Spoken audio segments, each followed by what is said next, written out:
नमस्कार, सुप्रभातम।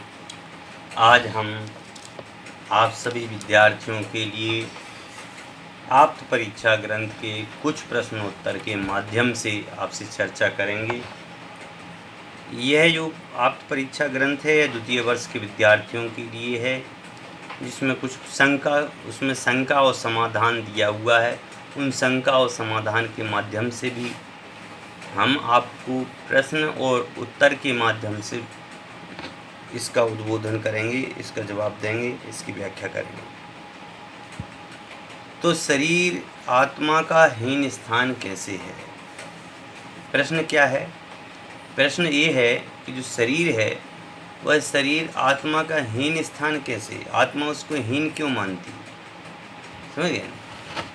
कह रहे हैं इसका आंसर ये है, उत्तर देते हुए कहते हैं कि शरीर आत्मा का हीन स्थान है। क्यों? क्योंकि वह आत्मा के दुख का कारण है। जैसे कोई कैदी है, वह कैदी यदि वह जेल में रहता है तो दुख ही प्राप्त करता है। वैसे ही कह रहे हैं कि यह जो आत्मा है, जब यह आत्मा शरीर में रहती है तो उस समय यह कैद रूप अवस्था में है, वह मुक्त नहीं है। मुक्त अपन जितने भी भारतीय दर्शन हैं, इसी सब भारतीय दर्शनों में, लगभग दर्शनों में आत्मा को मुक्त होने पर ही सुख की प्राप्ति मानी है। मुक्त का मतलब में होता निर्वाण हो जाना या मोक्ष हो जाना। समझ गए? अब अपने अपने नाम हैं। जब कोई आत्मा यदि वैकुंठ चली जाए तो सुखी है, जब कोई आत्मा मुक्त हो जाए तो सुखी है। तो वही कह रहे हैं उस अपेक्षा से यह आत्मा जो है दुखी है। कब तक दुखी है? जब तक यह शरीर में है।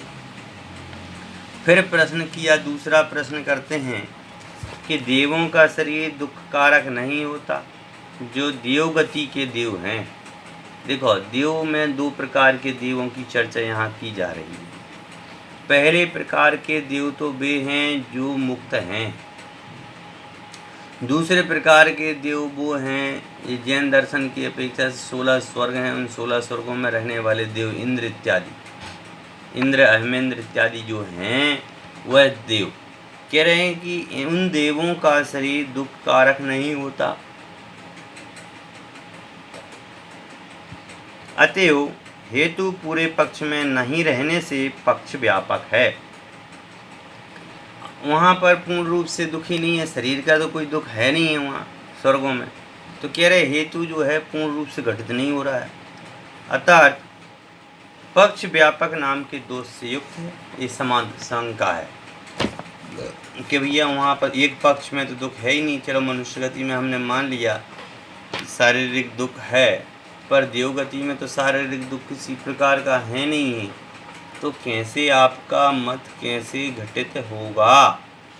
तो कहते हैं समाधान में, कहते हैं नहीं, देवों का शरीर भी मृत्यु समय जनक तुल्य है। जब देवगति के जीवों की मृत्यु होती है तो उनको भी बहुत ही असहाय वेदना होती है, और उनको तो ये भी पता चल जाता है कि हमारी मृत्यु 6 महीने के अंदर अंदर होगी, क्योंकि उनके गले में जो मंदार माला होती है देवगति के जीवों में, वह मंदार माला जो है मुरझाने लग जाती है, और उसके आधार पर पता चल जाता है देवगति के जीवों को कि अब हमारा समय 6 महीने के अंदर अंदर पूर्ण होने वाला है।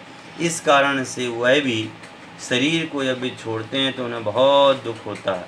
अतः हेतु पक्ष व्यापक नहीं है, पक्ष व्यापक ही है, अव्यापक नहीं। पक्ष अव्यापक नहीं है, हेतु पक्ष व्यापक ही है। फिर प्रश्न है कि जैन दर्शन में बंध के कितने कारण बताए? तो कह रहे हैं जैन दर्शन में बंध के 5 कारण बताए: मिथ्या दर्शन, अविरति, प्रमाद, कसाय और योग। बंध के संक्षिप्त में और भी 2 भेद उन्होंने बताए, भावबंध और द्रव्यबंध। भावबंध का देखो, भावों की जब भी चर्चा चलती है तो भावों के आधार पर अपन डिसाइड कर लेते हैं भाव किसे कहते हैं। भाव होते हैं मोह राग द्वेष के परिणाम, समझ गए, और द्रव्य होती है शारीरिक क्रिया। तो मोह राग द्वेष के परिणाम होना ये भाव कर्म है। तो इन भाव कर्मों से जैसे कि क्रोध आदि रूप होना, भाव क्रोध जो है अंदर उत्पन्न होते हैं भाव रूप में, तो मिथ्या दर्शन है, क्योंकि उनके होने पर होता है और उसके नहीं होने पर नहीं होता है। अंतरंग कारण भी मिथ्या दर्शन आदि है। विरति रूप परिणामों का अभाव आवृत्ति है। इस प्रकार से क्रमशः अपनी जो चर्चा है वह क्रम से चलेगी। आज की चर्चा अपन यहीं समाप्त करते हैं। धन्यवाद।